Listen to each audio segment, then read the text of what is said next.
Good morning, good afternoon, and good night, and welcome to the Amateur Otaku Podcast, the official anime podcast of Revenge of the Fans. How's everybody doing out there? My name is Brandon Alvarado, the Scarlet Fan here, and as always, I am accompanied by the one, the only, the mad Doc Isaac Wolf. What's up, man? Lunchtime. Lunchtime. Oh, wait. See, those are the moments that I don't understand if I'm just a mirror image of you or you just control my mind with all your actions. I think it's pretty obvious of what. You know what? Just because you understand the world and how you manipulate my mind, Isaac, that doesn't mean that. Wait, this conversation already started getting derailed. Damn it, Isaac. It always gets derailed when I am around. That is true. But the good thing is that if it weren't for you, we couldn't have awesome discussions of anime. And that is what we do here at the Amateur Otaku. I'm really excited to record, Isaac. It feels like we haven't recorded in like forever. It's been like a month, right, since the last episode. Um, so I'm really excited for what's to come now. I'm ready for episode 14. Are you ready? Yes. And I'm Fooly and I'm Cooly. Wow, the king of segues has done it again. So, guys, we're going to talk about Fooly Cooly. Fooly Cooly, for those that know or don't know, is a very, very, very strange, crazy, convoluted, but smart, psychological, and thought-provoking anime anthology. And those were a lot of big words, but bear with us. There's a lot of big words in this podcast. No Strange bad and words, though. convoluted. That's production IG in a nutshell. But then again, it's also Gynax, the great creators. Okay, not great. Take the word out. The creators of Evangelion. Ugh. Okay, calm down. Calm down. Okay, you proved your point. I understand how you feel about Alien. People know how I feel. I enjoy the series. We will not talk about the movies now. And should I tell them, Isaac? Should I tell our listeners what we have in store for them in the future? Should I tell them? Or do you want to tell them how you tortured me? Well, we have a commentary track of the two movies soon ready to go, where one of them is for the end of Evangelion, and Brandon just loved that movie. He just loved it. He called it perfect on every sense of the word. And you will hear his love for it during that commentary track and me laughing my ass off. As I expected. And I think the best thing to say is that I utterly hated End of Evangelion. But we'll save that for another day. But we just want to let you know that's one of the many things that we are working with you for you guys. We have a giant list of anime series, movies, and OVAs that we want to cover and talk about. Time is always against me specifically, but we always make the time to watch great anime, digest it, and then bring it to you guys because I know there's a lot of people out there that listen to this pod that don't know where to start whenever they're thinking about anime, or they watch anime but have no one to talk to about it and want to hear people's thoughts and probably start a conversation. And that's the idea of the Amateur Otaku. We are the anime front of Revenge of the Fans and want to make sure that everybody has someone to talk to about anime because it's such a fantastic medium of story, characters, and wonder, and really bad stuff like Gynax, but really awesome stuff like this, like Fooly Cooly. I would say, to try and get back on track. I I think thought you Fooly liked. Cooly. I thought you liked Evangelion. I love Evangelion. Isaac, you know what I mean. We're talking about End of Evangelion, not Evangelion. Isaac, we're You trying to love talk about everything. You love everything, Evangelion. Don't lie to us. Isaac. This is about Fooly Cooly. Damn it. You're I, about to turn this episode explicit. We have a commentary track that's going to be full explicit. Don't make this one too, please. I mean,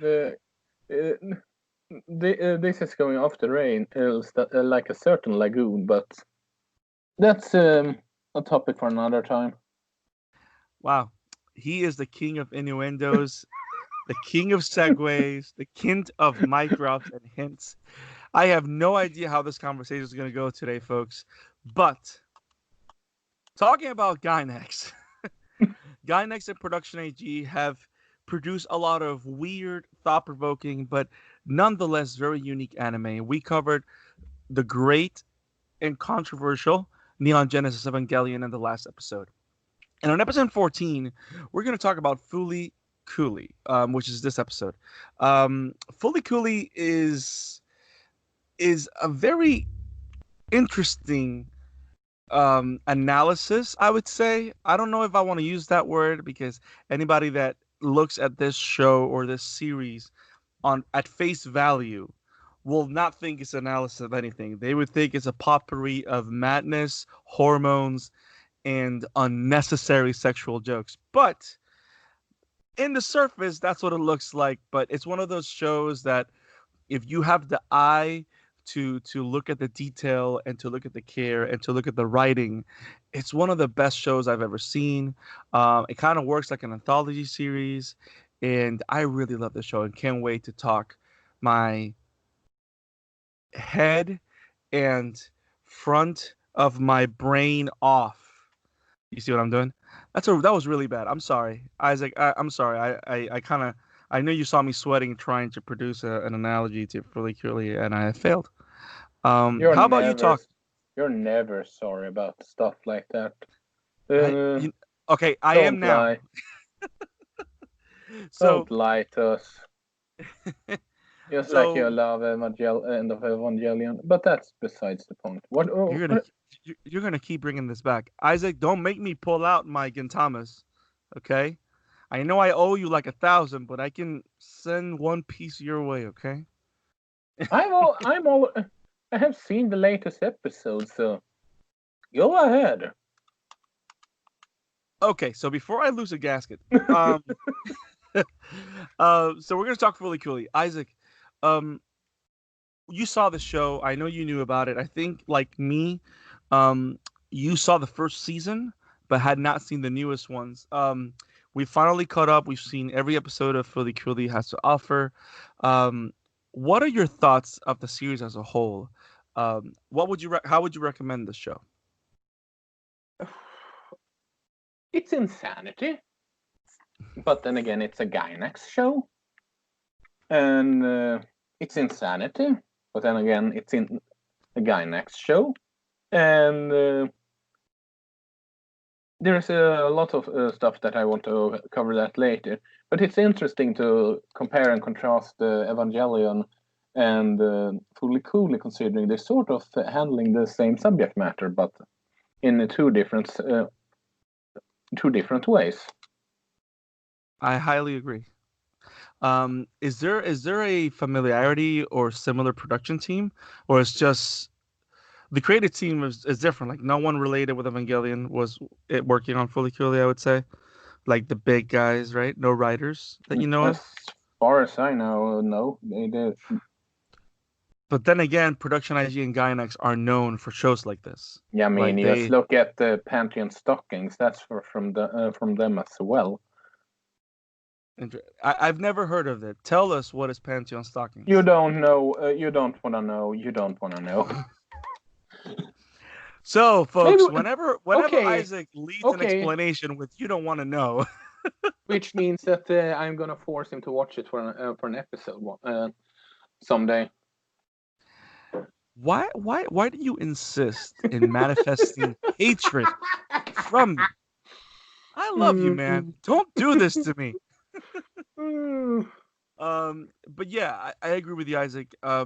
One of the things that I love about the show, I think I always like to talk in big words because I don't know, I think I may be smart or I see things, or maybe I just like to talk a lot of stuff. But what I like about Fooly Cooly is that for the amount of episodes that you get per season, it feels like your eyes are bombarded with information, but at the same time, in the midst of all the madness, there's these little hints of humanity, of exploration of concepts like identity, coming of age, uh, uh, becoming an adult, understanding or valuing life, love, friendship, that are portrayed in a way that are poetic. Um, and I like how it makes you think that that's kind of that a great story doesn't need to be straightforward. A great story doesn't need to be a simple straight line. They go around telling their story, and in the midst of the madness, they're able to really communicate a very clear message. And to me, that's just brilliant. And it goes to show that there's a lot of great and creative and smart people behind this show, which is why it's one of those shows that I would recommend to everybody. But I am gonna say starting now that I think Isaac, you can agree with me. This is not a show for everybody. Like not Oh everybody. hell! Oh Yeah, Fooly Cooly is not a show that everybody's gonna get. oh, hedge to the no no no. But the beauty is, and I think Isaac can agree with me in this as well, is that if you watch it and you get it, you'll love it. Which I'm happy to say that we both do. I don't. Is I wouldn't say that I love it, so to speak. I have a weird relationship with that in this show, but I'm talking. I mentioned that later on. okay. So how about we go into a breakdown of of their standing, the philosophy or the ideas of the show. I'm gonna break it down a little bit and get your feedback, Isaac.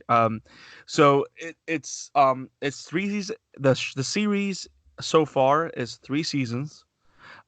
Each season is 6 episodes long. Each episode is like 20-25 minutes. And each series, each season deals with a particular lead character that's normally a teenager, and their world, their friends, and how a particular very, very horrible person, but very interesting person impacts their lives and for some reason pulls things out of their foreheads, which of course, that's what we do nowadays, right? We just pull stuff, and we're not talking pimples, people. We're talking about Gundams. Okay, so Yeah, um, that's one yeah, way to put it. that's right. Now let's start with that. So the show centers on this character. I think she's one of the more leads. Her name is Raharu, right? She's this pink-haired, different colored eye woman that apparently she's 19 years old. She never ages. She's super strong. That Every literally guy seemed to fall in love with without that's hesitation. yes. She's able to manipulate people. She's able to control people. But she's not able to fool the lead characters. And apparently she battles machines with guitars. Okay, I think if I try and describe it this way, we're all gonna be lost because I think there's no straight way to explain this show. So how about I'm gonna turn back, guys. Just get, don't go anywhere, folks. This just gives you an idea how maddening and crazy the show is. So how about we like the show? There's a lot of madness. Um, how about we just jump in and straight start with the seasons? Sounds good. I guess so. I get, yeah, you're lost already, aren't you? Nah, just messing with you. Oh, so I'm the only one that's lost. Okay, so Exactly. um, so wow. So that's the okay. So season one of Fooly Cooly came out in 2001, and it follows Naota, and is this 12-year-old kid that hangs out under a bridge with the girlfriend of his older brother, whom for some reason she kind of treats him like her boyfriend, even though she's like 17 and smokes, and it's really weird. But this kid apparently has the ability to pull stuff to come out of his head.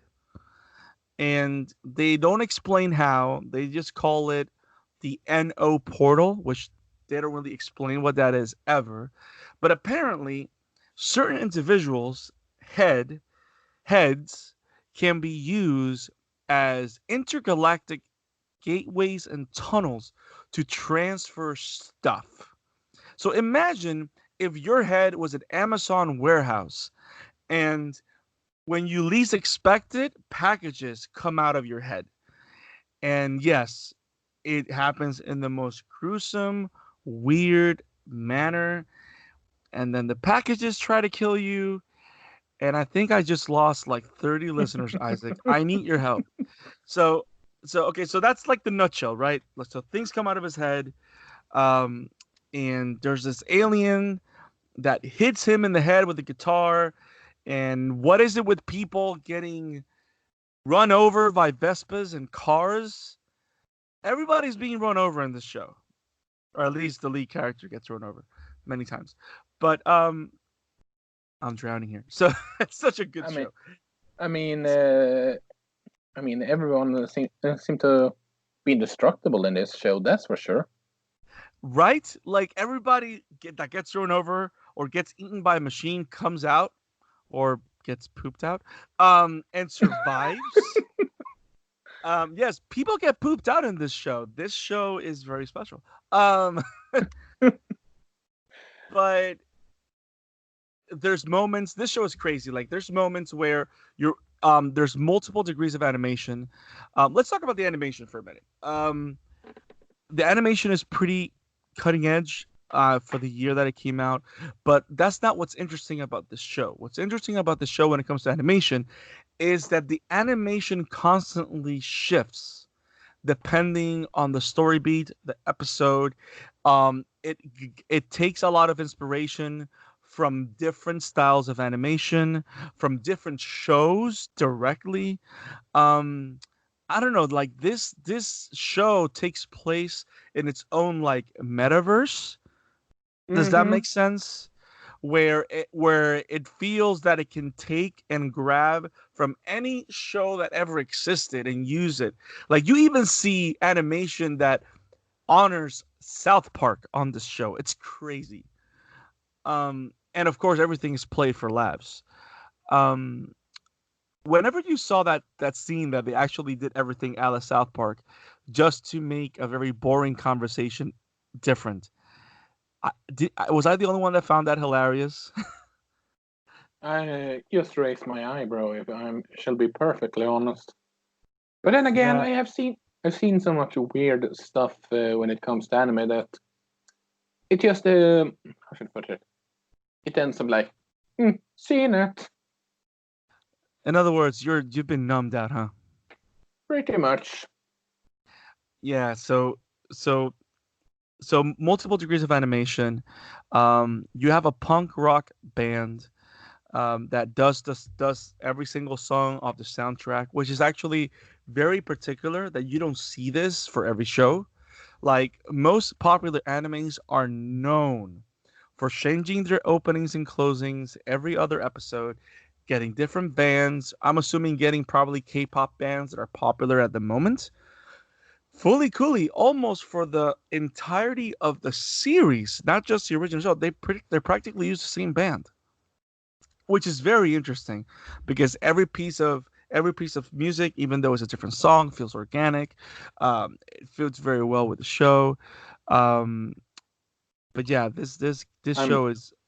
Go I ahead. mean, it's not so different from Evangelion, where they had the same opening theme.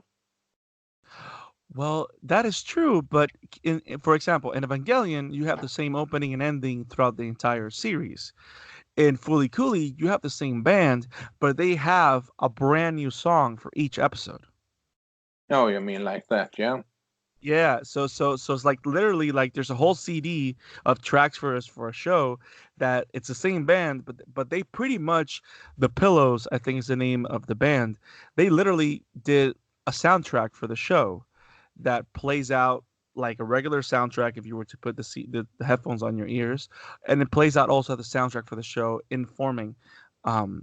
Maybe maybe they had an album done, and they say, "Hey, we want to promote the series. Oh, we can fit it in this show. Go ahead," and they used Yeah, every song for it. that could be it, but it's a rare thing, right?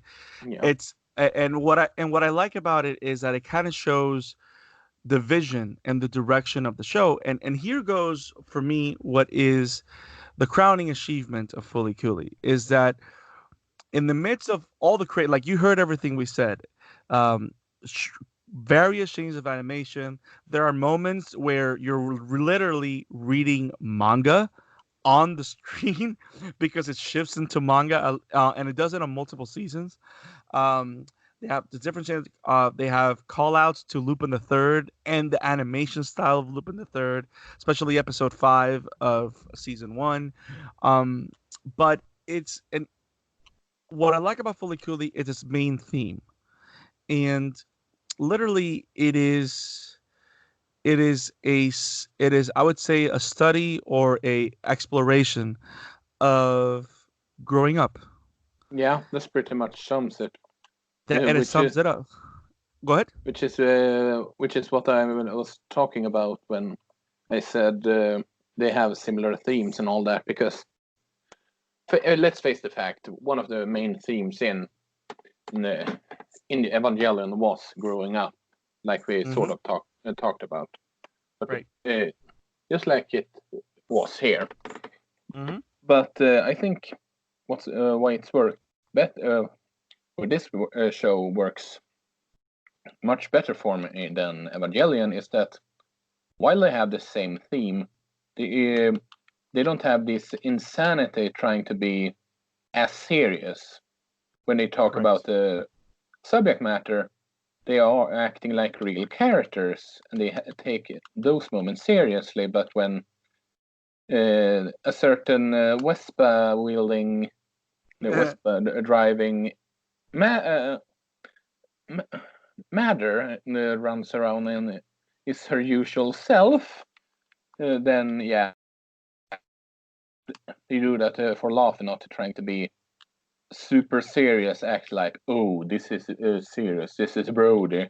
They are taking it for laugh in order to somewhat, dare I say, fixing them, change the pace, fix the mood, so you're just not drowning in depressing uh, depressing philosophical discussion that makes an art house studio almost sorry, not almost, an art house film studio to throw up. Right. Right. And yes, And I don't like Evangelion. we know, Isaac. We know. But I agree with you. What I like, the way this show explores its main theme, um, it's very creative.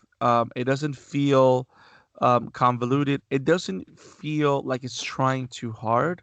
I would even say that it's trying too hard to be weird, but it does it in a way, right? Does that make sense? It tries too hard to be weird, but it does it because in a way it makes the serious moments more accessible Yeah, because they're the only moments that have weight to it. Like you have it's like when you're in a concert hall and you're hearing and you're listening to a metal band listening to music and you're looking at all the flashing lights and all that stuff. You can barely hear anyone around you, but as soon as you live, well, I don't know how to speak today. As soon as you leave the concert hall and step outside and start having a conversation, even though your ears are ringing because of all the madness that you just saw or heard, um, it is kind of easier to focus because you can't hear anything else unless it's in front of you. Does that make sense? yep, So this show does a very good job that whenever it has a serious moment or it wants you to pay attention, it kind of tones down everything that's going around it and it kind of centers into what it's trying to say.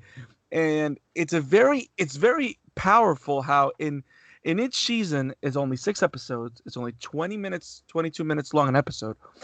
In each episode is super dense. It's super like you feel each episode of 20 minutes feels like you're watching a 40-minute show. It doesn't feel like a 20-minute show, but it doesn't really tire you. Does that make sense? You can digest what it's trying to say. You can watch one. You can even watch the whole series as a long movie, and it would work. But then again, if you do that, it kind of feels like overload.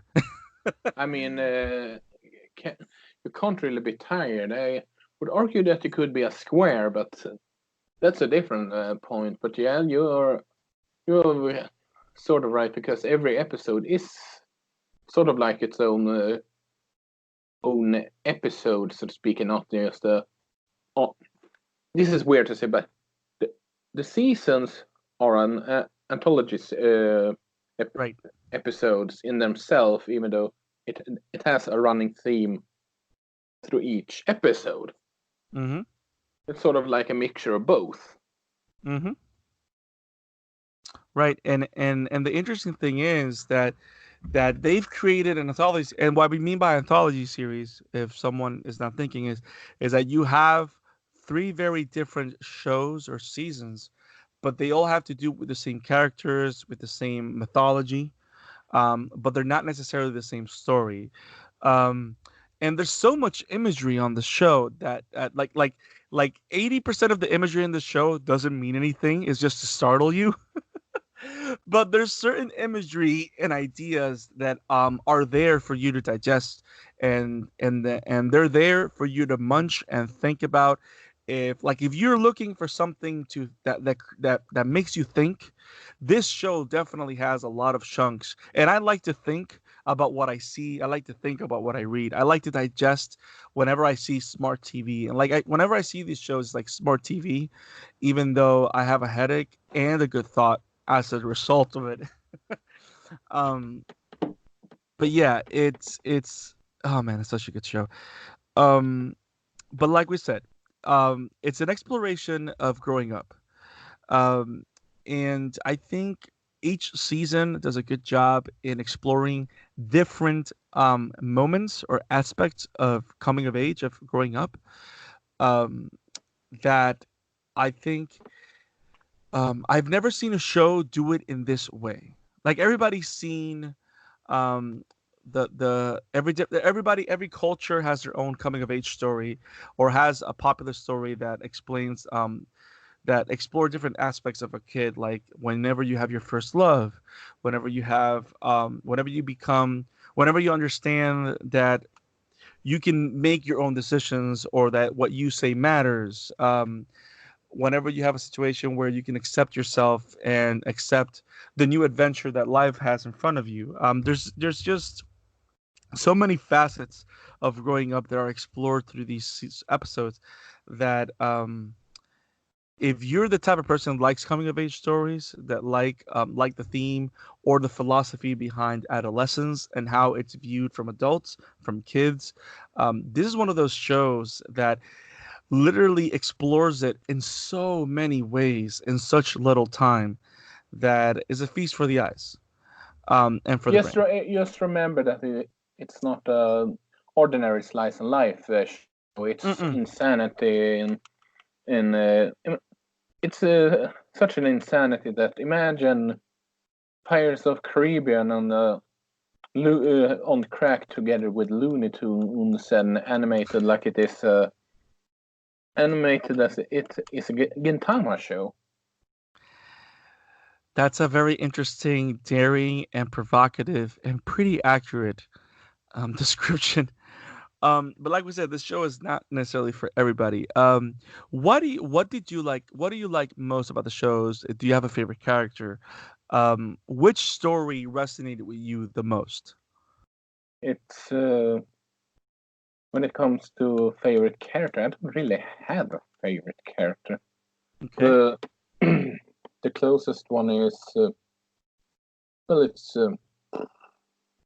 I like them for different reasons. I mean, Mm-hmm. because I how should I put it? I this might feel weird to say, but I don't really have a favorite character, so to speak, because I can connect with every of the main characters in some way or another, which makes it connect more towards one than the other. You get what I'm saying? Right.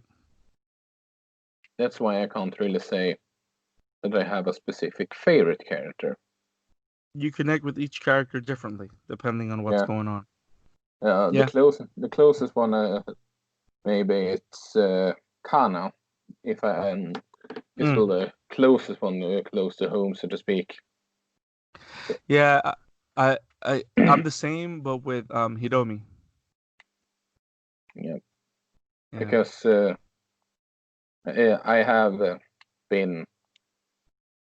I have some medical strugglers and anxiety about.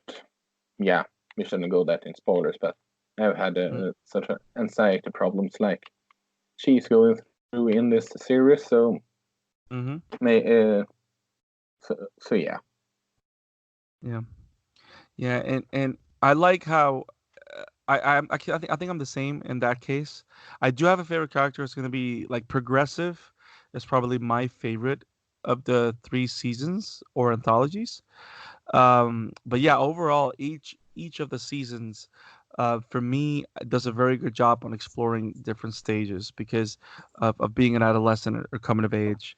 Like if we were to give a theme to season one, I would say that it's an exploration of when a kid come to understand that his decision or his view of the world means something. You know what I mean? Or the fact that the understanding of a child or a kid that's growing up understands the effect that he has on his world. Because one of the things that you see throughout the show, on the first season with Naoda, is that his life is boring, static, and he is simply reacting to what is happening to everybody else, and he's just receiving and reacting to everybody, as opposed to him understanding that he can effectuate a change or or create his ideal situation or life in any way, shape, or form. Does that make sense? Yeah. And a lot of people takes the first season as well, considering how should I put it? Considering it's from this series is an anime. This is about a boy that sort of like have dare I say some interest in his brother's girlfriend, and so to speak, and think he's grown up, and they have the line of nothing happens until you swing the bat, and you get what I mean. right. Many people are suggesting that this is about, and which is indicating that you're not going to grow up until you can't just sit there and wait for something to happen. You need to make it happen, so to speak. And sure, they have some dare I say naughty in the windows in the first seasons, but yeah, right.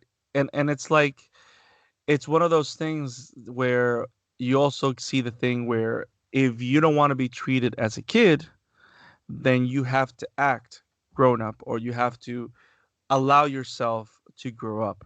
Does that make sense? Exactly. Because also when you're a kid, it's like when you want to keep playing and acting like a kid, that's what's going to keep happening. You're going to keep reacting. People are going to keep seeing you as a kid. Not that we're saying, hey guys, we need to grow up. I mean, we're two grown men talking about animation, so I don't think that's what we're trying to say. But it's the idea that people will treat you with respect, or will treat you with seriousness if you treat something with seriousness. And and the idea of his relationship with Mamimi, which is his brother's girlfriend, his relationship with Haruko, which is the Vespa horrible seductress alien woman with a guitar. um, it's like this kid was living a downtrodden life where people were leaving him. He was upset. He was angry with the world, and he had to make a decision whether or not to stay angry with everybody or question his world and question about it and make a decision about what his world was going to be, which is why, for example, I think it's the last episode, was so powerful because it He kind of needed starts. he Go needed ahead. to swing the bat, Right, basically. right. But keep in mind when he swung the bat in episode 4, he did it with help. It wasn't until the final episode that he started making moves. Like when Haruko comes back, like she kind of after the big Lupin the Third themed episode, which episode 5 happens. Um, and the hand appears on top of the iron, which that's another thing. There's a lot of weird hands and irons and steam and okay, I'm sorry. Didn't mean to confuse you guys. So back to episode 5. So at the end of episode 5, where they beat the machine or the monster that comes out of Naota's head for that particular episode, um, Haruko, which is the alien that he's been relating to that started this whole crazy madness in his life, leaves.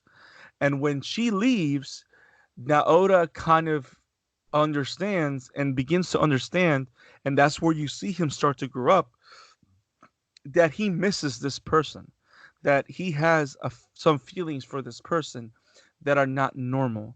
And when she comes back, he begins to question that. Why did you leave? He starts having a conversation in a more mature manner that we probably haven't seen him do before, because all the time, what he would do whenever he had encountered, whenever he would see his father try to sleep with Haruko, or wherever he saw someone talking about flirting, he would just brush it off like, I'm a kid, that has nothing to do with me. You know what I mean? I'm a kid, that's not what we talk about. That's not what's going on. But in episode 6, when she comes back, you kind of see him, because he's feeling something and he's allowing himself to recognize this. He starts having a serious conversation and going like, why did you leave? Why did you leave us? Why is that the decision that you made? Like, you didn't recognize what that does to me. So he starts talking like if he were grown up. Does that make sense? Yeah. Which is why Haruko answers back to him, you're still a kid. And she gives him the option where, do you want to leave everything behind? Do you want to come with me? And he actually leaves. So he's making decisions from himself, and he's trying to make things happen, which is powerful because it's not till that point that towards the end, because he's making decisions, he's able to control his NO power, which I would say is this universe's version of ki or magic or chakra, or I don't know what it is, but that's this is this world's Fooly Cooly's version of chakra is NO. And in all the characters, the NO power is something completely uncontrollable whenever they don't have control over their emotions, or whenever they allow their emotions to overcome them, or the outside to overcome them. But towards the end of the series, you kind of see, like with Naota, that he's able to take control of his power and make it his own, because he's making decisions for his life now, not allowing other people to make them for him. Um, which is one of the things that I love about the show, because it highlights how every person, even especially the young people that suffer incredibly, like that's one of the most heartening. Not well, that's one of the most things that I love about this show, is that it takes the struggles of young people very seriously. You understand what I'm saying? Yeah. And not everybody does that. Like all the time you see movies or books or even our own parents or people that we know that don't take the crisis of adolescence or the crisis of growing up, of understanding the world, of finding our place in the world. That identity crisis that everybody goes through. Some of us still go through it from time to time. They take it very seriously, and they do it fearlessly, which is why this show shines in my book. Because not everybody does it. A lot of people treat it as folly, but Fooly Cooly takes it head on. Yeah, it's pretty spot on because, like I said, they don't. They want some lighthearted stuff to happen in between, but they don't use it as something. Don't have it as super serious while being so, which makes it more accessible and makes it. It's smart all around. That's why I'm trying to say. Hmm.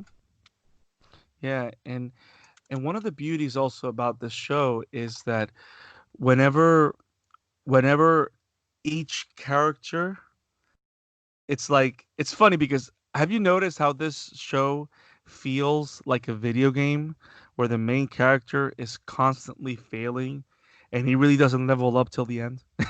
Yeah, that could be. That's a good analogy. Yeah, like and I think you see it more with Naoda more vividly than other characters because like we said, let's talk a little bit about the mythology of the series. So you ready to talk about steam, irons, and things popping out of people's heads? Oh, I can sit there for 3 to 4 hours. That, if that's what you mean. Well, I don't know. Well, without making it complicated, well, let me ask you this. As soon as you saw something, well, I know you've seen a lot of weird stuff. Let's start the conversation that way. I know that you've seen a lot of weird stuff, and I want everybody listening, question what weird stuff Isaac has seen. I want to see what he comes up with. So I know you've seen a lot of weird stuff. Yeah. How weird was it that the fact that things travel through this kid's head are normal affect you, or what did that make you think? What did you see that as? Sort of. So that's one way to put it. That- well, at least it didn't come out of his. Okay, um, so we have keeping it clean, Mister, keeping it clean. It So was you that was close to say it, not me. I did not say anything. You Uh, guys like that, didn't you? Okay, so so things come out of his head because apparently he has this access to an ability or power. I was talking about NO a little bit ago. NO is like the power or the abilities that the power or the energy that certain people in the universe have. And this particular power can be used for you to create or bring forth um, anything you want or something that you want or a certain power to overcome or whatever. They never specify. They don't bother explaining it. It's one of the many crazy, crazy, crazy things that you see in Fooly Cooly as a whole, but it's one of the few constants in Fooly Cooly. NO is something that you see in every single anthology. Every main character deals with it, um, and pretty much what happens is that these characters can pull stuff out of their heads, or certain forces use the kids to pull stuff out of their heads. So, if we're gonna talk about the villains of the show, because yeah, I don't want to say that they're villains, but they're like the bad people, because I think that's the most we can say, right? They're just the bad people of the series. So every town has an iron there, like it's supposed to be like a mechanical plant that looks like an iron, and this iron apparently is used by this race of machines called Medical Mechanica, because of course that, and they summon through the people that they can use all the elements that they need in the different planets so they can control this giant iron. And I'm not talking about a piece of iron.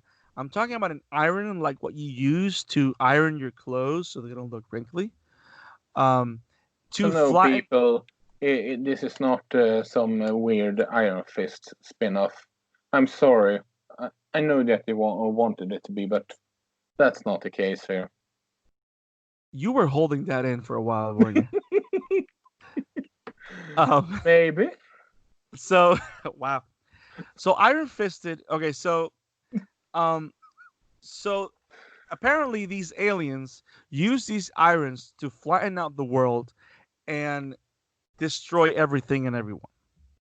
And apparently, whenever these irons are activated in the different parts of the world, they destroy everything. And apparently, the child or the kid is that has the power of NO is being used by the evil ones, medical mechanica, to pull stuff out of their heads so they can continue to build the plant, the hand to destroy the world. Um, yeah, nobody understood what I said. Neither did I. But what I want to say, if you have seen Fooly Cooly, this is for you. What I like, Isaac, and I want to hear your thoughts about this. What I like about this show, in terms of its mythology, is that with all the crazy stuff that you see, the iron, the hand, the woman in the Vespa, the guitars, they're all symbols that are constant. In every episode, in every season, they are symbols. And they represent order, they represent rebellion, they represent ideologies, like they represent like the idea of stuff coming out of your head. Explores the ideas of mind control or people controlling other people via knowledge. um, and it's like it's this is where it gets like super deep. This is what I like about the show because it gets super deep. Like for example, the idea of something coming out of your head, it means that someone is putting something in your head, which you can see it as media blackouts or the government putting ideas through the media and stuff like that in your head. Your parents teaching you certain things, the school system, and politicians. When someone implants an idea in your head and that idea rules your life, that's similar to someone pulling something out of your head, where they use you just to transmit a message, which is why I find it so interesting that most of the machines that look like people that come from the iron, like Conti and in Alternative, all the ones that come to fight Rahara at the end, do you remember? Yeah. They all have TVs for heads. And what's interesting about it is that because they're a TV, all they do is receive a signal. Yeah. So they don't, these are people that don't think for themselves. They just take orders. That's And a and good point. I didn't think about that actually. and the idea of our brains being used as tunnel ways for stuff for the villains or for the woman in the Vespa, which every time she hits one of the main characters, either with her Vespa, her car, or her guitar, she pulls something out of their heads for her own use, is that all of us practically have a hole in our heads and we choose, and if we let it, people can pull out of our heads or out of our lives whatever they want. If we let them, they can use us. If we let them, they can control us. And that's like kind of one of the big thoughts of this show, which is one of the big things about growing up, is that adolescence is such a pain because that's when you kind of find out that if you don't make decisions for your life is going to become whatever someone else wants it to be. Exactly. And that's one of the craziest and smartest ideas that this show portrays, because one of the cool things, did you catch how once, for example, in season one, and I'm trying to highlight this season, when Naota in the last episode, um goes inside. You know that he gets like eaten, like even though he's helping Raharu get ATOMSK, which is this cosmic being or cosmic god that Raharu is constantly seeking because she either loves it or wants its power. We never know. It's very confusing. It looks like a dead person or a giant Moltres. It does look like Moltres. I think if Moltres had a mega evolution, it would be a Tomsk. That's a good analogy. Um, so, so this cosmic being is like the entity that that's where I don't know, maybe all NO power comes from that bird or whatever. But at the final episode of season one, um, literally Raharu sacrifices Naota, even though Naota decided to follow her, even though she's always telling him that she's gonna do whatever she wants. She doesn't really care about him. She sacrifices the kid. The kid gets sucked into the hand, and when the hand is about to grasp the iron, he has a vision. And literally, he starts to see the vision of the evil people, the medical mechanica, and he sees all the irons with all the hands flattening the world, destroying the world, making everything plain, destroying it. And that's when he retaliates. He chooses to use his power to stop the evil people and understands that that's going to put, and even though it puts him in opposition with Raharu, which he kind of confesses his love towards her, it doesn't matter. He takes control. And when he does that, he becomes the most powerful being in the universe, even if it is for 5 minutes, which is such a great image. You know what I mean? Like, instead of no longer can anyone pull something out of his mind, no longer, because in the past, what used to happen is whenever he had an emotional breakdown or something that would spike his emotions or his hormones or whatever, in this peak moment of emotional distress or trauma, that's when the medical mechanica people or the evil ones took control of him and transported their machines. Um, but now nobody can use his head for anything. He is now in complete control, and and he literally goes Super Saiyan God form. Yeah, pretty much. Um, but yeah, see, Gainax can do smart stuff. It's not all garbage like End of Evangelion, okay? We all know that you love that show. Don't lie. I love Evangelion. I hate End. Now, um, do you think I'm looking too hard into this? Does it make sense what I'm saying? Nah, it doesn't. Okay. So I guess the show's over, guys. Yeah, it does make sense. Yeah, and that's the biggest thing. Kids nowadays, and I can and I really don't see it in my life or so far, but even now, like we as when we're kids, we are so easily influenced by everyone around us.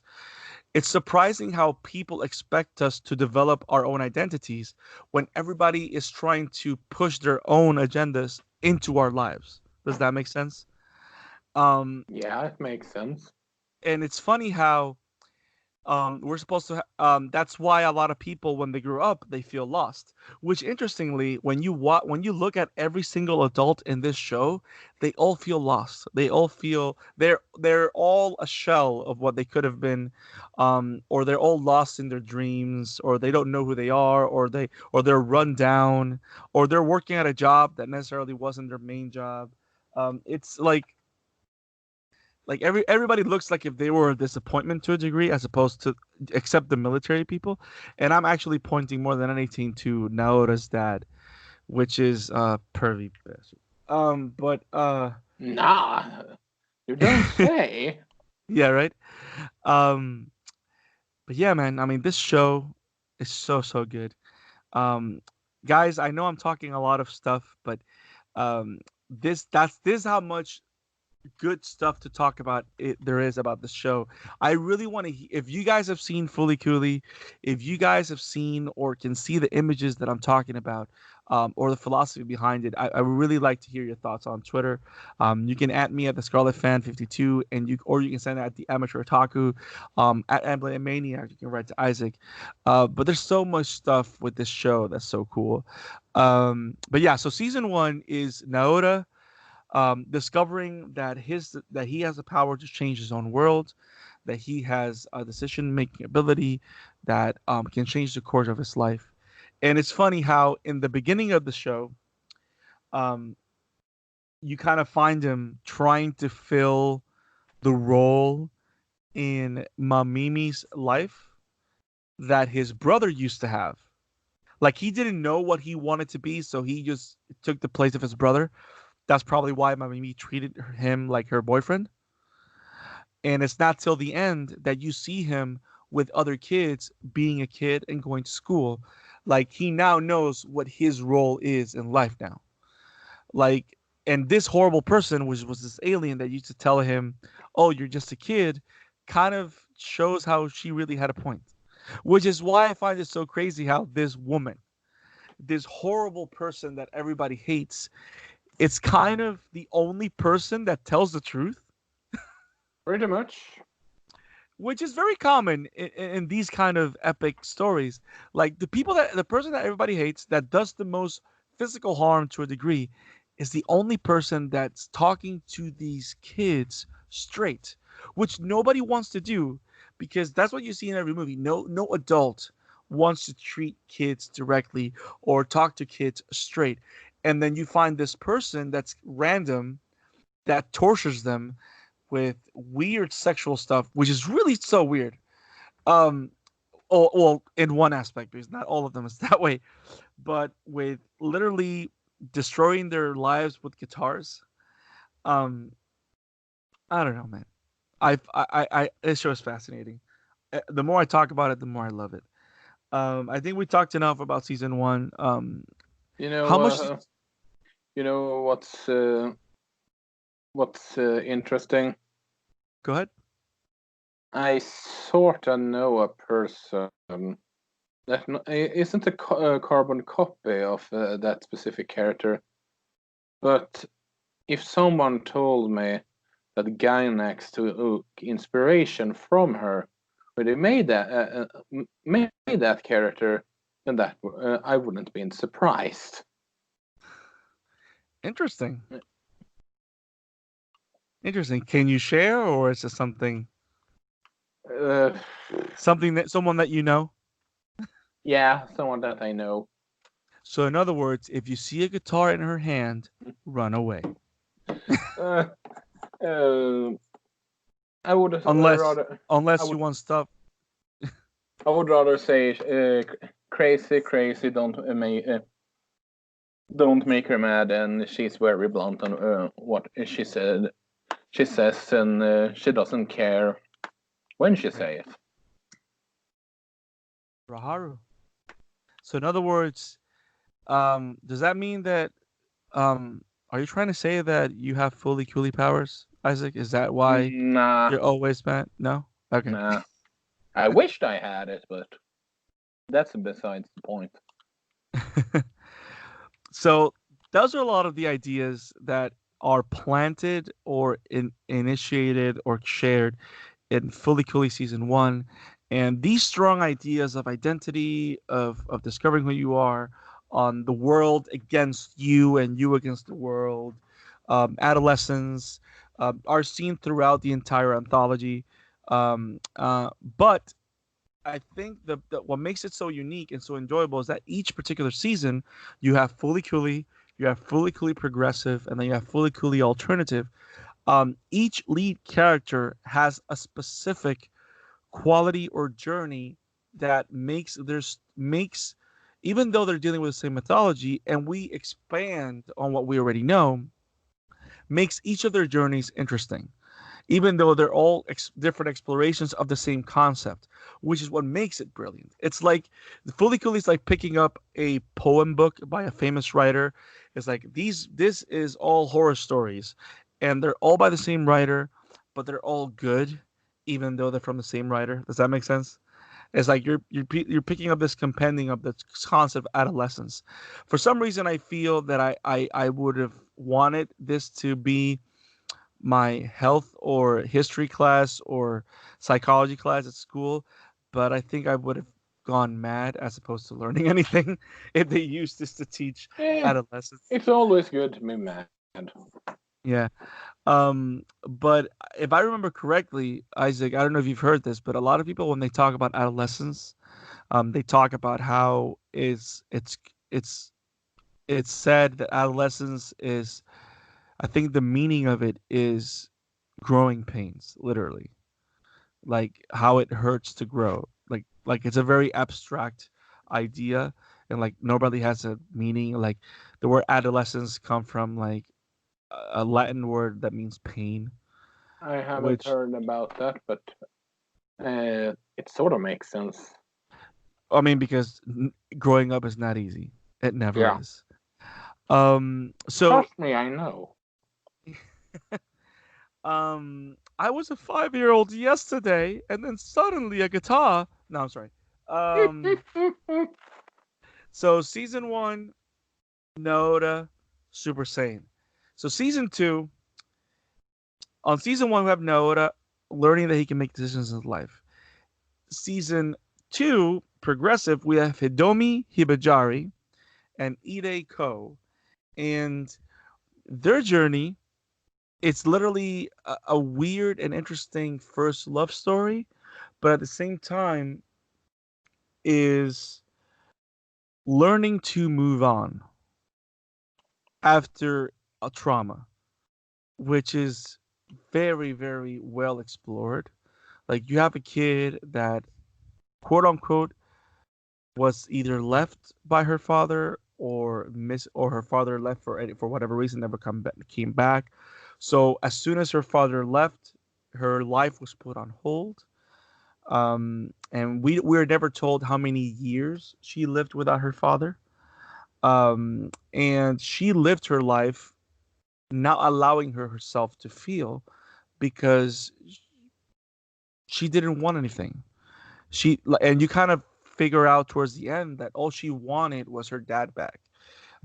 And then when she finds out that it may not be healthy to, we can't allow our lives to stay in stasis because of other people. Um, and because the people that we love wouldn't want us to do that. That is such a powerful lesson. That's what I got from it. I mean, what did you get Yeah, from that journey? that's pretty. Excuse. Wait a second.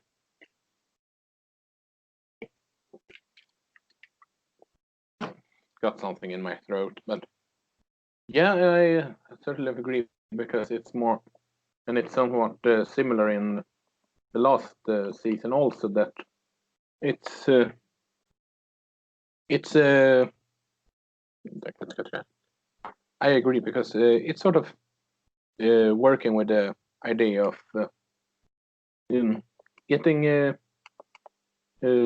accept that someone is gone or something is gone, and it's not healthy to just keep on the fact that it's it's going to come back. It's going to come back when you deep down know it won't come back. Right.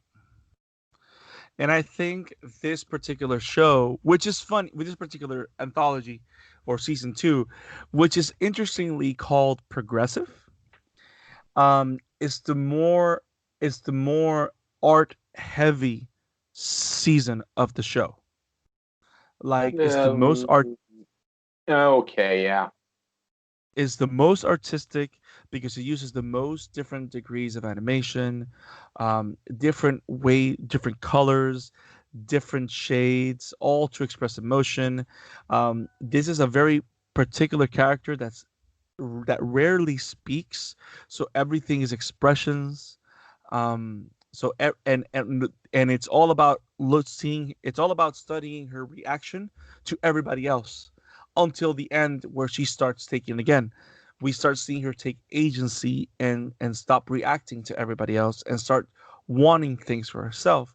And it's funny how they explore the psychology of the main character, which is Hidomi, and how every time that she dreams, because of course we're talking about a girl that lost something dear to her, how now all she dreams of is with her death, with her own death, with her own mortality, because she is like part of her doesn't allow herself to live, doesn't allow herself to feel, because that person or that thing is no longer there, which is what happens to kids when they lose something. They shut down.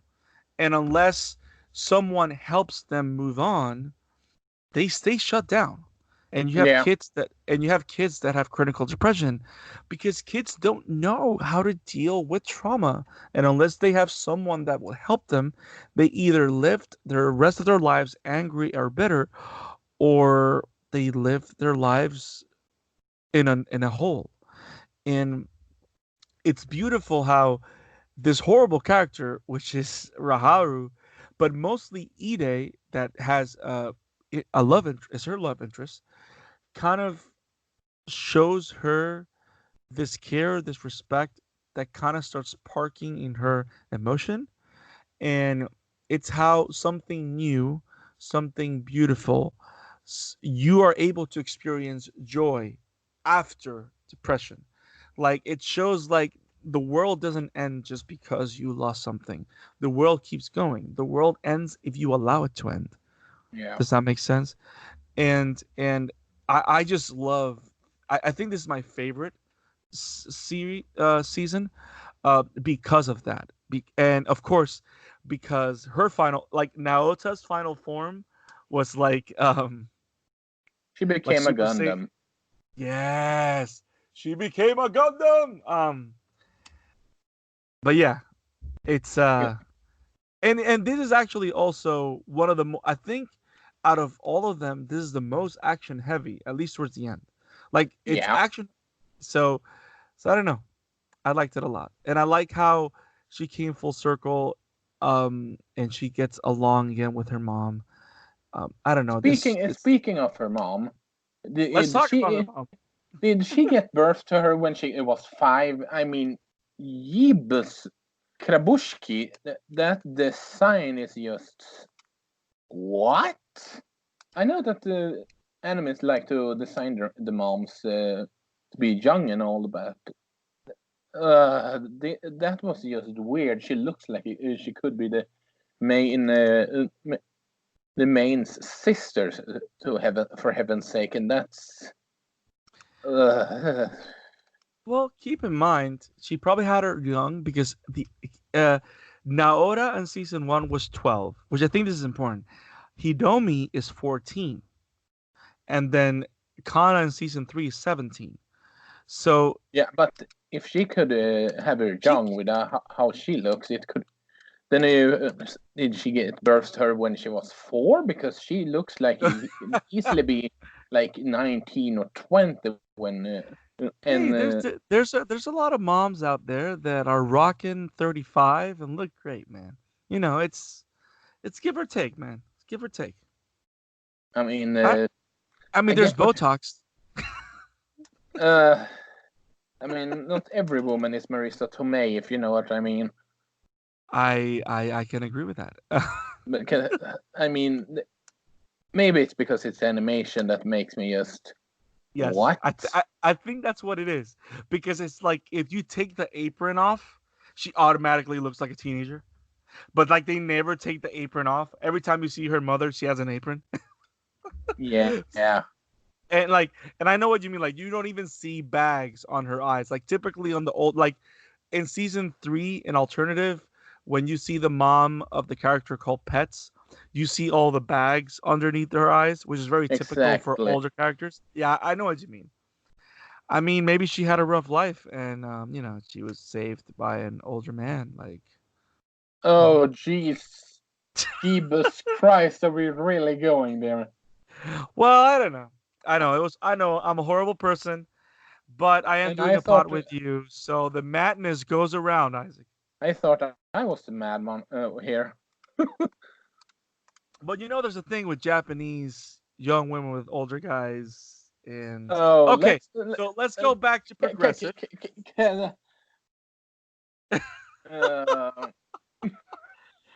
We're talking about Guy next. Look what happened with Ray, and you know what? I'm gonna stop. Oh no!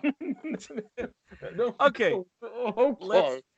Okay, guys, we apologize, but that's what you come for at the Amateur Otaku. Deep conversations, madness, and improper jokes.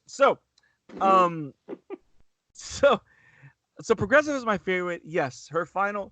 She is one of the more. It's each character as you grow older in adolescence, or at least we show in the show. They show in the series. I'm sorry. Show. Blah, blah, blah. They show in the series. Um, Hidomi is one of the more powerful. Are you gonna let me talk?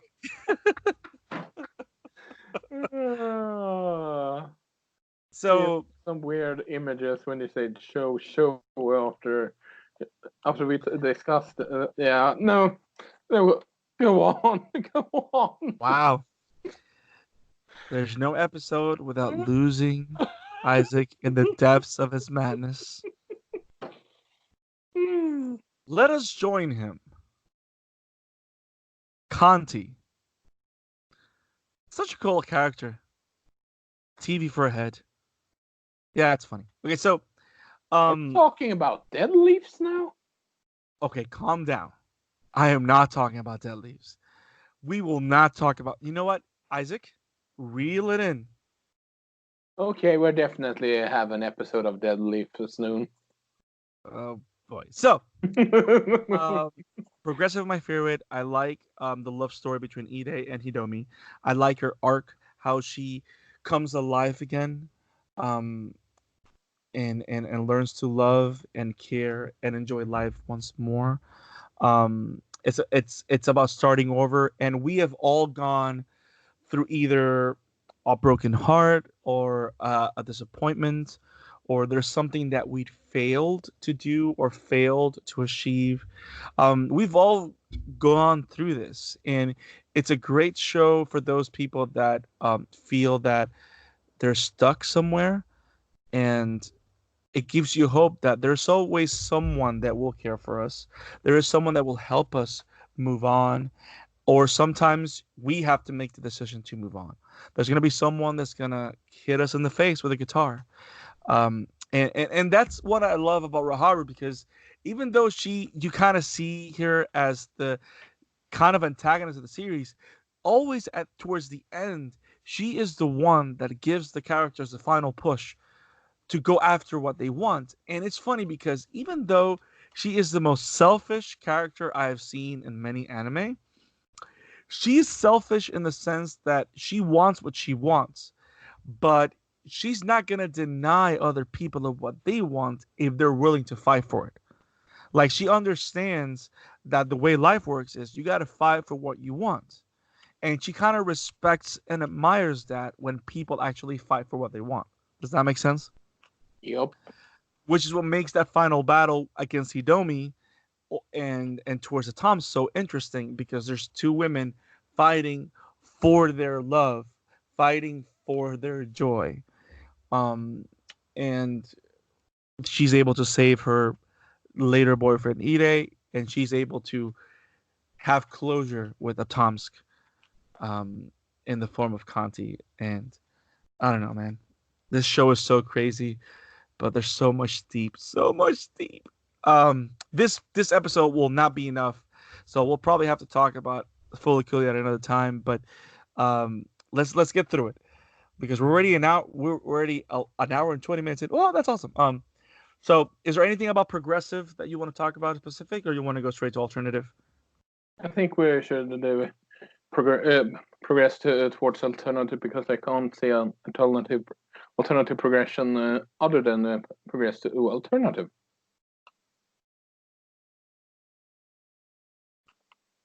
If it wasn't because we're recording, I would remain silent for like 5 hours after whatever it is that. So let's talk. So the alternative here is okay. That was bad. That was really bad. Damn it! You're better at segues than I am, and your segues are not that great. Damn it, Isaac. I think it pays to be mad. So Fooly Cooly alternative.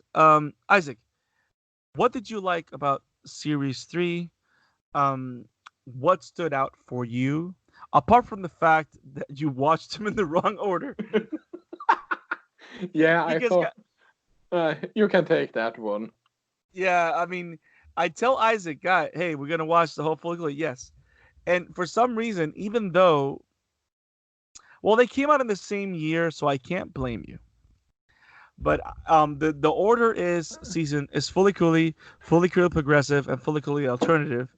Isaac accidentally saw Alternative first and then Progressive, and it wasn't until I told him that he was able to put everything together.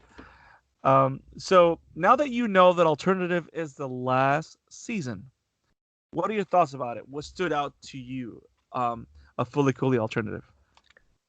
Well, the ending was batshit insane. Yes. Oh hell yeah. Go Which on. and this is probably my favorite because of the main character that goes through similar problems that I have done Mm-hmm. throughout my childhood, and it hit close to home. Although I haven't had the problems like the previous two, so I like the two other main protagonists as well. Mm-hmm. So it was just this character hits close to home, if you know what I mean. I do. I do. What do you like about it? Is it just the situations that she's been through, or is it how her extrovertedness? Because that's one of the biggest things that for me stood out is that Naoda, which is the 12-year-old lead of Fooly Cooly, season 1, he's a very closed off kid.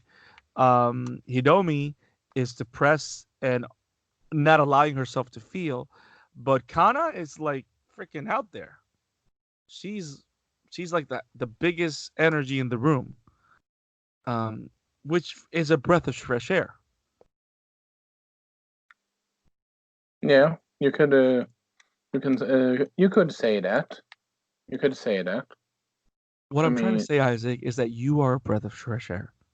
oh, you're also breathtaking, my good friend. Uh, Okay, we got to stop. People are gonna talk. Okay.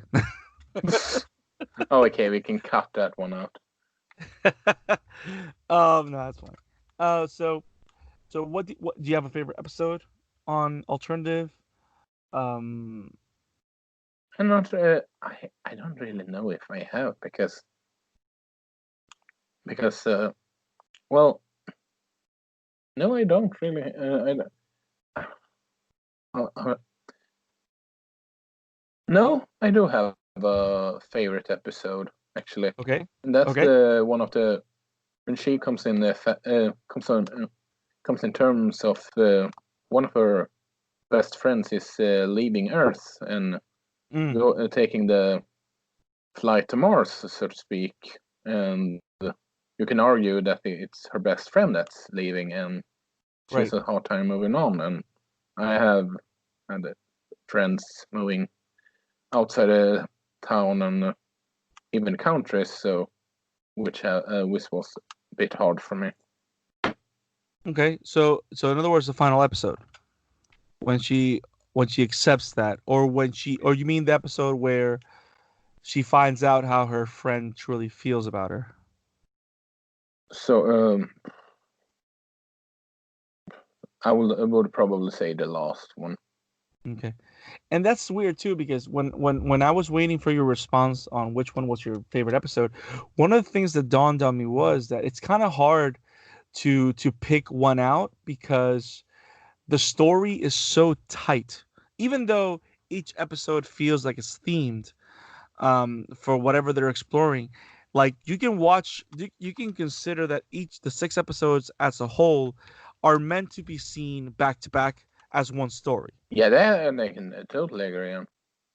Yeah, like most animes, like Cowboy Bebop is one of those fantastic shows that is brilliant because each episode is a very individual, a specific adventure. Even though, of course, you have some themes that connect, but each episode is meant to feel like an individual adventure. And you can watch that one episode, and each episode feels completely like Cowboy Bebop. It never feels outside of. This show in particular, when you see it, you won't be able to grasp the breadth of what Fooly Cooly is trying to explain unless you watch the whole thing. Like you'll get bits and pieces here and there, but when you watch it throughout, like I think you probably did, like I did, I binged it as fast as possible. You're able to appreciate it more. Like it's meant to be binged, which not every show is meant to do that. Does that make sense? Yep. Um, I like season three. I like alternative. I found it to be uh, all about social relationships. Like That pretty much sums it up. Yeah. yeah, it's like you have the first one is about the kid against the world. The second one, which I was actually thinking about this while you were thinking about what you liked about Progressive. Fully Cooley is like the kid against the world. The second one is Progressive because it's all about her progressing to a different stage. It's all about her moving on. And and this one is alternative because I think I'm kind of pulling stuff out of my sleeves, but um because she has to find different ways of accepting things, different ways of coping with life, because not everybody gonna think the way she does, Yeah, and that's pretty. life doesn't stay the same, and how powerful the lesson that she learns, and it's funny how um I don't know if you caught this, but how powerful is it that the first episode starts or the last episode ends the very same way the first episode starts. That kind of fits, although it made me wonder, are they just resetting the entire timeline or something? Well, the interesting thing is that it's I'm glad that you said that because one of the things that Kana says in that monologue from the beginning is that her eyes are heavy from crying. I And you don't. wasn't I wasn't thinking about that when it comes to are they rebooting the entire timeline, if you know what I mean. Oh, I mean, like starting every like as in nothing happened, and there's like nothing ever happened. You mean? I would say Crisis on Infinite Earth kind of Oh rebooting stuff. no, because the whole thing is this. Remember what she does at the end? She transports the planet somewhere else. Like she literally moves everything on planet Earth to a different planet close to Mars. The same way things travel through her mind, she opened up a portal with her power to transfer everything to a different planet where she can stay living the same kind of life but in a different place, which is the big less or the highlight. That's why in the first episode she says, and everything looks orange and whatever, and then she talks about the same thing, but she specifies, and they're all pink skies now. And like because she decides to keep loving everybody. She decides to stay true to who she is, even though people don't like it, even though people don't agree, even though she moves to a different planet. Which is why the magic here is that she saves the world not by eliminating the I don't think she not by changing it, but she keeps it the same and but moves the planet. Does that make sense? Yeah, Like no matter where she goes, she stays the same and keeps her world the same. Because a lot of one of the big themes of Fooly Cooly is the relationship of kids or teenagers in regards to the world. You either let them change you, which means in her case, her comment from pets, which pretty much tells her that I always hated you, or or it wasn't really that. I don't think the way they put it in, it's like pets never cared for her, but I don't think that's what it was. I The think way I read, she said so because she tried to make it easier for her to take a grasp on that she was leaving, right? then sort of like trying to get her to want to leave or something. You get what I'm saying? I think that, but the only reason why I'm not entirely convinced of that being the reason is because she actively says that she resents her because she liked the same guy. And that is something that's kind of like a typical plot device on high Hmm. school girl stories. You know what Yeah, I mean? true, true. So it's one of those things where in real life, when two guys or two girls like the same person, that can destroy a friendship. That can happen. Yeah, And that's true. and that's kind of the which, but I think the reading that you have is very valid. It makes sense. But and that's why I love how it gets into these slice of life elements in the midst of the madness because they do them so well. I think this is one of those series where these moments hit home a lot more because you can't. I think this is a series where you spend the most time with the main character with other people because this is the first main character that we have that actually has friends. Yeah. Did you notice that? Yup. Because Naora and Hidomi were practically loners to a degree. Like this is a character that has a group of friends that has an active life with her friends, um, and and they all play a role in her life. And I like how she tries to be controlling because okay, this is what I like, this is what I love. She likes me, so I'm gonna do everything I can so that she continues to like me. And how that doesn't necessarily how you trying to impress other people doesn't necessarily mean you won't feel alone. And the exploration of loneliness through this particular kind of character, which is something that you rarely see because most of the times we see loneliness through people that have depression or people that are sad or people that are isolated. You rarely explore the idea of loneliness from someone that is actively looking for attention, um like a person that has close friends like this one. You know what I mean? Does that make Yeah. sense? Yeah. um which is why I appreciate this particular show so much. um d- do you think that her final form, I keep saying final form, like it's Dragon Ball Z, this is not even my final form. Well, in this case, it sort of fits with the Dragon Ball analogy. It does, it's over 9,000. um but I think she's more Sailor Moon than Dragon Ball. She's like shining rainbows. I don't think Goku would ever be shining rainbows. I don't know. I'm thinking about if there could be a better example than Sailor Moon, but the more I think about it, yeah, you're hit close to home with the Sailor Moon Yeah, I mean analogy. it's I like how this particular series, this particular season is so pro young girls. Like there's no you rarely see guys.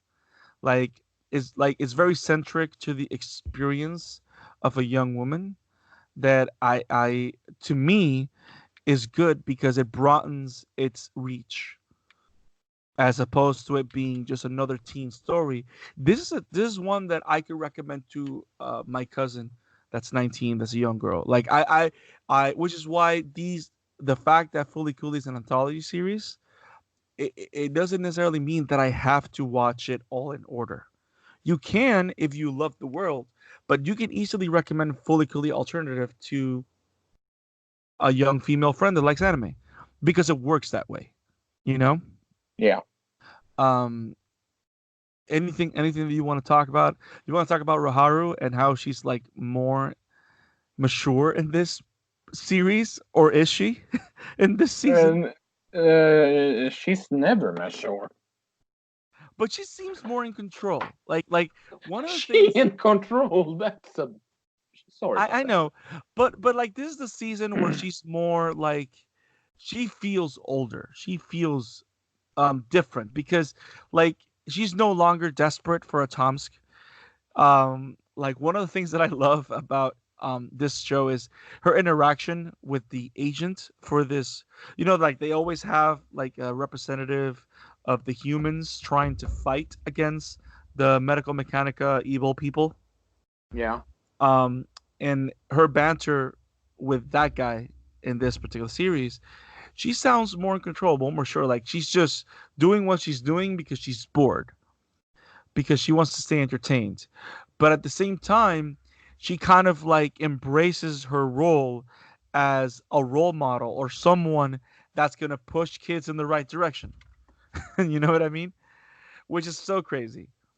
And I still can't get over the fact that the most powerful weapons in the universe of Fooly Cooly are electric guitars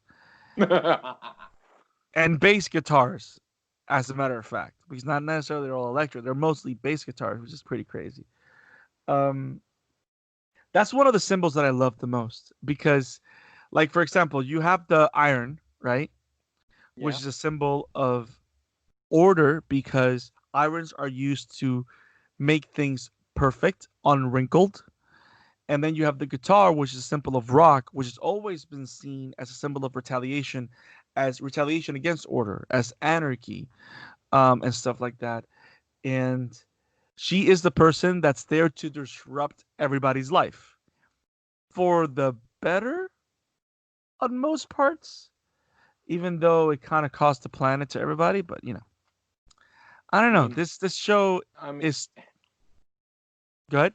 I can see what you mean with her acting like she has more in control, but mature? No, no, no, Yeah. because Um. she likes to act well. Her insane self, if that makes sense, and Mm-hmm. even though I really love the person that is sort of yoked to be based on. I have a sort of weird love-hate relationship with Haru because on the one hand, I think she's very obnoxious and annoying, especially with that voice the voice actor gave her. But at the same time, I see what they want the role to have. They want her to have how she acts towards them and what she wants to push them towards. And she challenged them in some aspect, and because of that, I can see, oh, this fits. It makes sense that she acts like that. Yeah, she is the Joker. She is the wild card. The ingredient that caused the chemical to combust. She is, I don't know. She's amazing and she's horrible and she's terrible and she has good taste in guitars. I don't know, man. She's awesome. um, but yeah, man. I mean, this show is something else. I don't know, man. That's all I got. Anything else that you want to talk about Fooly Cooly? Hmm, not that I can think of actually. I mean, we talked about the music. The animation is bonkers. Um, the the explore. So Fooly Cooly to summarize, because I know that I think we've lost every single listener to this point. Pretty much. um, yeah, Fooly Cooly is this crazy exploration of adolescence, of growing up through the means of crazy, funny, grotesque, and weird images, Uh, animation, and exploration of thought. Mhm. Very deep if you allow yourself to enjoy it. Not for everybody because not everybody's going to get it, But with the three different seasons that we have, Fooly Cooly, Fooly Cooly Progressive, and Fooly Cooly Alternative, we could say that I think it's safe to say, Isaac, that there is at least one season for everybody. That's pretty spot on, yeah. And There's it's very good because you have one out of three chances, so it's not like it's 1 out of 100 chances. So the odds are right. for you that you actually should enjoy at least one of them. Yeah. And you know what? I think now that I think about it, wouldn't you say that Alternative is the most tamed of all three seasons? Like, Yeah. right? So I think the best way, I mean, I think you and I are gonna go into a rating or something right now. But I would say in level of intensity and madness, I would put them from the first one from the top to the bottom, the top being the most calm and tamed to the bottom one being the most crazy. I would go 3, 2, and 1. Alternative being the most tamed, progressive being normal, fully cooling madness, and the first one being completely bonkers. Yeah, that sounds about right. Yeah. But yeah, this is one of those shows that has a little bit of something for everybody. If you like a great coming of age, female coming of age story, fully cool alternative is definitely for you. If you like a great drama about moving on in the midst of the world of madness, progressive is a great one for you. But if you want to have your socks knocked off and watch weird things come out of people's heads at this as a young kid embraces who he is as a kid, Fully Cooley is for you. Um, which one, if you were to pick one, you say your favorite was alternative. I would say alternative. I would actually say alternatives, then progressive, then the original Fooly Cooly. Yeah, I would do. Let me see. I would do progressive, and I don't know. I kind of have a tie between alternative and Fully Cooley. I don't know. I like it all.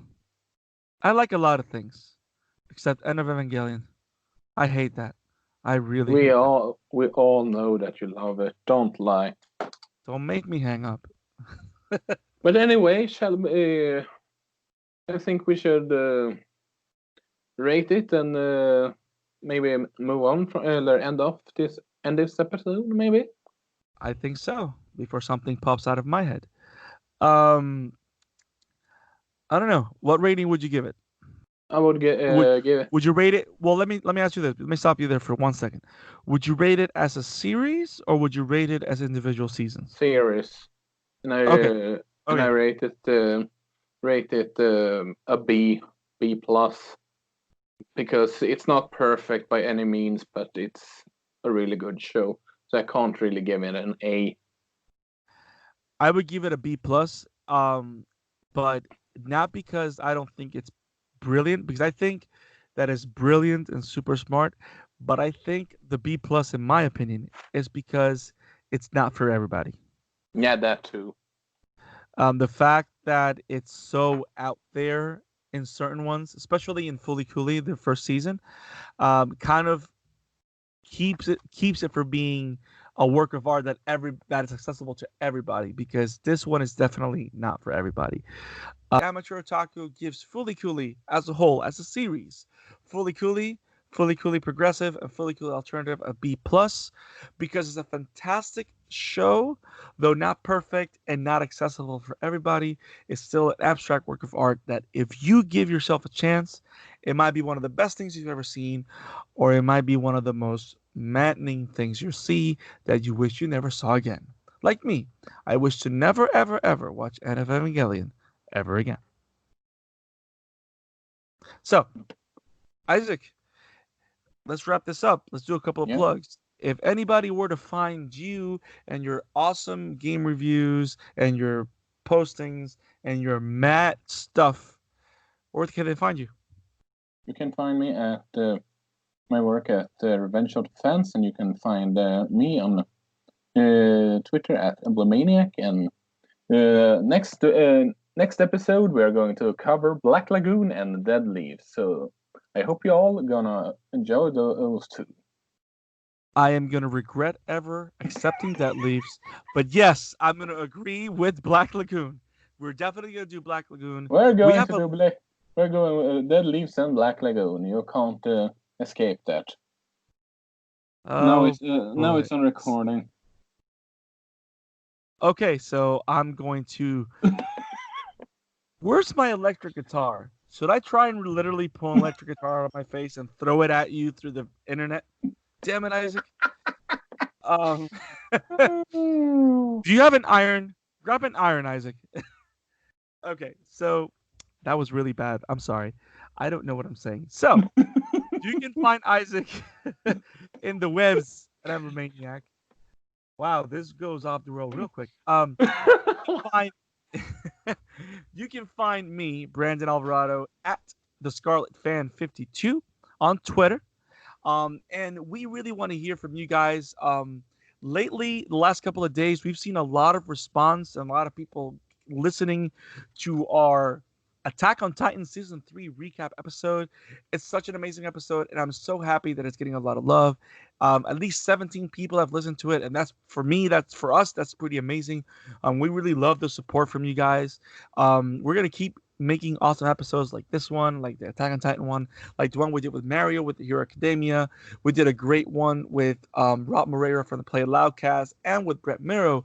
We have a lot of great episodes in our library, and it's constantly expanding, and we have a lot of great stuff coming to you guys in the near future.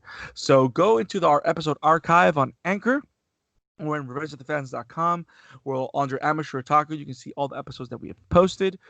If there's any topic, theme, question, or comment that you want to share with us, please share your thoughts with us at Amateur Otaku RTF, or send us an email at amateurOtakuRTF@gmail.com. We want to hear your thoughts on Twitter at Amateur Otaku RTF. We have a lot of awesome stuff coming to you guys. We're working on putting the show and the pod on YouTube. We want to expand. We have great new artwork. I don't know. We're really excited for the future of the Amateur Otaku. Right, Isaac? Yep. So if you love what we're doing, if you enjoy what we're doing here at the Amateur Otaku Podcast, please leave us a 5-star review on Google or a 5-star review on Apple Podcasts. The more reviews we get on Apple Podcasts and on Google Review, it's more people that are exposed to the madness that we have here at the Amateur Otaku. And the more people tune in, the more cool stuff we can do, the more crazy people we can invite to chat with us. And I don't know. We're building a little community of otakus. I'm really happy with what's going on. And we will see you next time. So from here at the Amateur Otaku, from Sweden, and from somewhere in the United States, have it awesome, guys. Rude.